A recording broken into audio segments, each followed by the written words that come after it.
A graça e a paz do Senhor Jesus. Meus irmãos, vamos falar novamente sobre a raiz de todo mal, sobre o pecado do adultério e as consequências gravíssimas de tal ato. Eu sei que muitas vezes falamos sobre esse assunto e parece até repetitivo, mas como eu já disse, se nós não falarmos, quem vai falar? Se nós não clamarmos, quem vai clamar? Nós vemos muitas coisas acontecendo nos dias de hoje, como por exemplo, um prefeito agora numa cidadezinha lá de Curitiba, divorciou-se, deixou sua esposa para casar com uma mocinha de 16 anos de idade. E logo depois, né, ele deu um cargo para sua mãe na Secretaria de Saúde, a mãe da moça. Bem, fica claro aí que foi uma compra, né? Ele, como prefeito, um homem já velho, começou a se relacionar com uma moça de 16 anos de idade e deu cargos para a família e abandonou a sua família para esse novo relacionamento.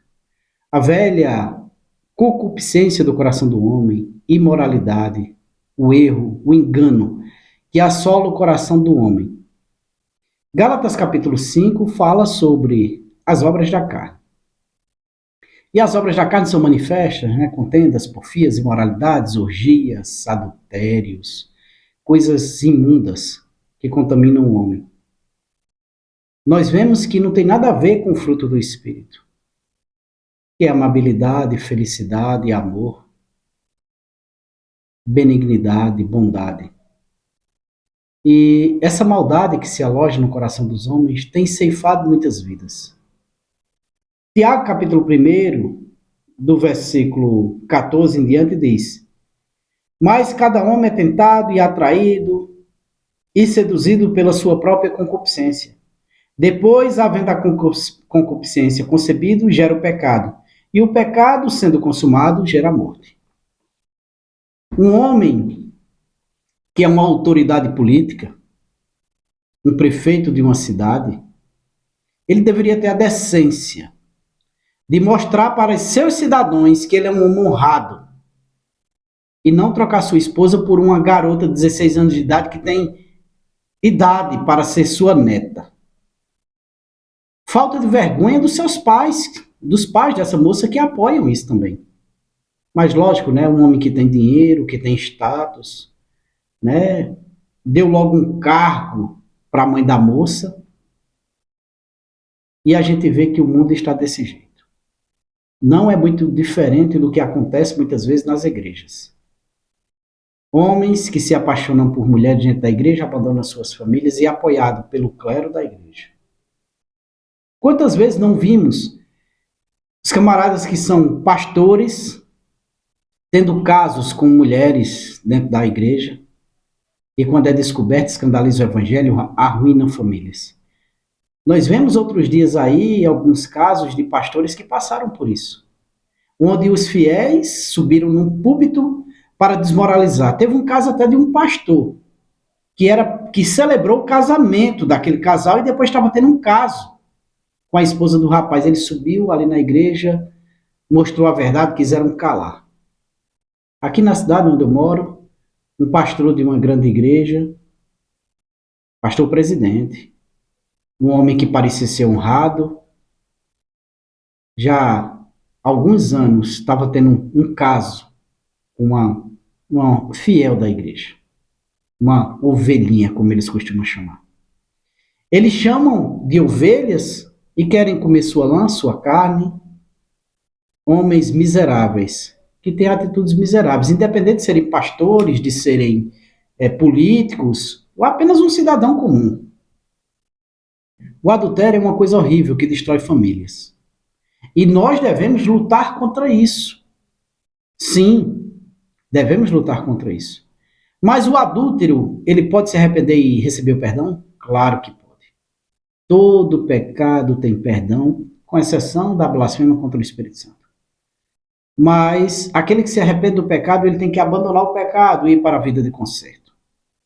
Tem gente que acha que hoje é só pedir perdão e continuar na prática que Deus perdoa o que ele fez e agora em diante está correto. Usa um texto lá de Atos, quando Paulo diz que Deus não leva em conta o tempo da ignorância, para distorcer a verdade. Meu amado irmão, minha amada irmã, Paulo estava falando ali sobre a idolatria e dizendo que Deus não levando em conta o tempo da ignorância, e diz em seguida, na continuação do versículo, chama todo homem, notifica todo homem ao arrependimento. Ele disse que Deus notifica todo homem ao arrependimento. Deus avisa, alerta, manda o intimato para o arrependimento. O que é o arrependimento? Abandono daquela prática.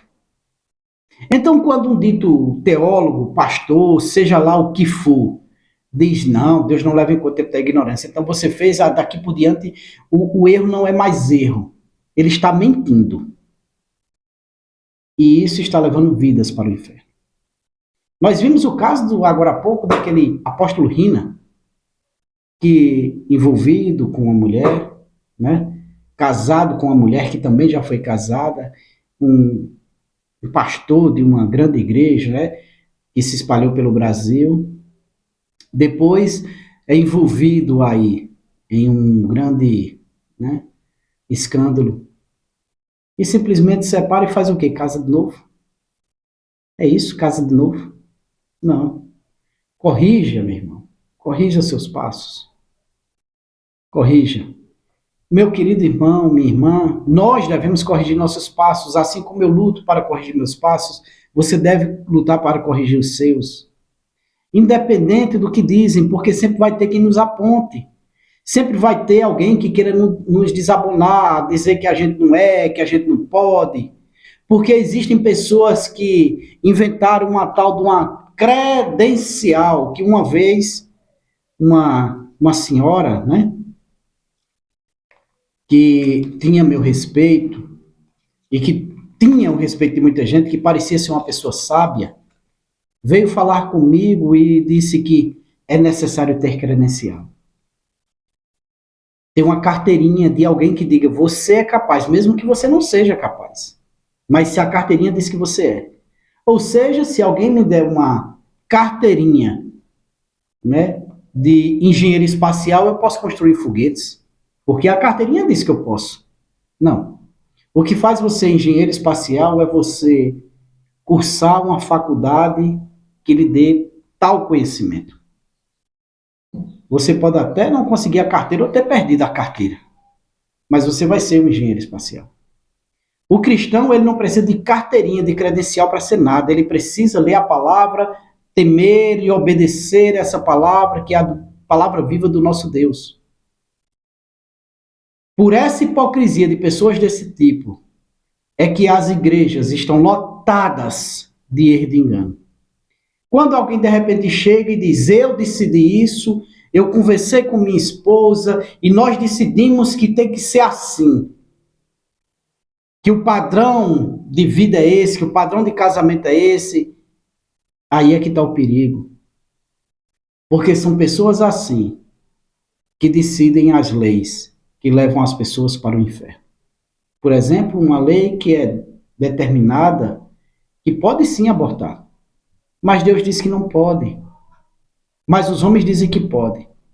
A mesma lei que casa é a lei que descasa e é a lei que casa dois homens e duas mulheres. Quando Deus diz que o casamento tem que ser heterossexual, entre homem e mulher, tem que ser monossomático, ou seja, vai somar dois seres em um. E é eterno, indissolúvel, só se separa com a morte. Enquanto estiverem vivos, tem que permanecer. Morrendo, se finda. Então é eterno. Né? O termo está errado, eterno. É até o fim da vida daquele casal. Não pode se ter o fim com um papel de divórcio. Mas a lei humana diz que pode. Porque a lei humana, por sua concupiscência, separa homens velhos, como esse dito sem vergonha, né? Que é prefeito, separa de sua família, abandona para casar com uma mocinha de 16 anos de idade, para satisfazer seu desejo pervertido. Nós temos uma explicação para isso, tentar psicanálise. Essa perversão, esse distúrbio do instinto sexual. Um homem que muitas vezes se dá outras práticas, né? Como muitas vezes atos com crianças mais jovens. Vocês entendem o que eu quero dizer? Porque o adultério, ele nasce da perversão do coração humano, do desejo pelo inadequado, pela covardia de um homem que abandona sua família, pela covardia de uma mulher que abandona sua família para satisfazer as perversões e imoralidades de seu coração. A grande questão é que esse mesmo adultério ceifa a vida dessas pessoas. Nós vemos aí no noticiário, como o último vídeo que eu fiz, falando sobre aquela moça, né, Nayara, que tirou a própria vida, porque estava arrependida de ter destruído uma família, de ter tirado aquele homem de sua família. Agora, é interessante que quando noticiam essa tragédia, não contam a realidade. Distorcem. Ah, ela podia estar em depressão, ela tinha algum problema, estava tendo dificuldades no casamento. Na verdade, não. Na verdade, ela estava sendo assolada pela cobrança do pecado e ela não conseguiu achar auxílio de pessoas idôneas que explicassem a ela o que estava acontecendo, que auxiliassem ela nesse processo. Então, ela foi tomada por aquela situação e tirou sua vida. Sim, irmãos, precisamos falar sobre o adultério e combater esse mal, lutar contra esse mal. Nós precisamos unir forças contra isso. A concupiscência do coração do homem leva ele a fazer várias coisas. Adultério, homossexualismo, né? Outras perversões, mentiras, roubos, enganos, homicídios, violências. Agora, irmão, não existe violência maior do que um homem que abandona sua família por pura promiscuidade sexual. Não existe violência maior do que uma mulher que abandona seu marido e filhos para se deitar com outro homem por pura perversão sexual, por pura imoralidade. Ah, mas eu deixei meu marido porque eu estava com problemas financeiros. Aí é. Porque meu marido tinha dívidas e eu não suportava aquilo. Analise. E o que você está agora? E o seu juramento não era na riqueza e na pobreza? Ah, eu deixei meu marido porque ele está doente e não pode mais me suprir. Não era na saúde e na doença? Ah, eu deixei minha esposa porque ela envelheceu. E tu não envelheceu, cabra? E não era até que a morte nos separe? Homens e mulheres esquecem suas promessas, mas Deus não. Então há uma cobrança para o adúltero, há uma cobrança para o adultério. E o adúltero, no dia que ele se arrepender e abandonar o adultério, essas consequências são amenizadas ou, dependendo, até sanadas, né, resolvidas, e ele adquire o perdão do Senhor. Mas se morrer no adultério, a Bíblia deixa bem claro que ele não herdará o reino de Deus. Já existem teólogos que estão adaptando as coisas. Não, salvação e reino de Deus é diferente. Ele não vai reinar, mas vai ser salvo. Eu não consigo entender Cristo ter morrido na cruz para que o homem que continua no adultério, na perversão, em todo tipo de imundície, ser salvo. Mas ele aceitou Jesus e não deixou as práticas? Não aceitou Jesus, porque aceitar incorre em deixar as práticas. Então aquele homem que está lá na igreja, louvando, levantando a mão, pregando, dizendo que aceitou Jesus e continua naquela prática, ele não aceitou Jesus. Ele está tentando enganar a si mesmo. Porque ele vai herdar o fogo do inferno. Por mais que os novos teólogos aí, da super, hiper, mega graça, digam que não. De Deus não se zomba. Aquilo que o homem plantar, aquilo ele ceifará. Basta ler, né? Hebreus 10, do 25 em diante, que a gente vai entender o que realmente fala isso. Então, que possamos entender a gravidade desses atos. E possamos orar por essas pessoas para que Deus venha alcançá-los. Amém? Que o Senhor conceda desejo do vosso coração, em nome de Jesus.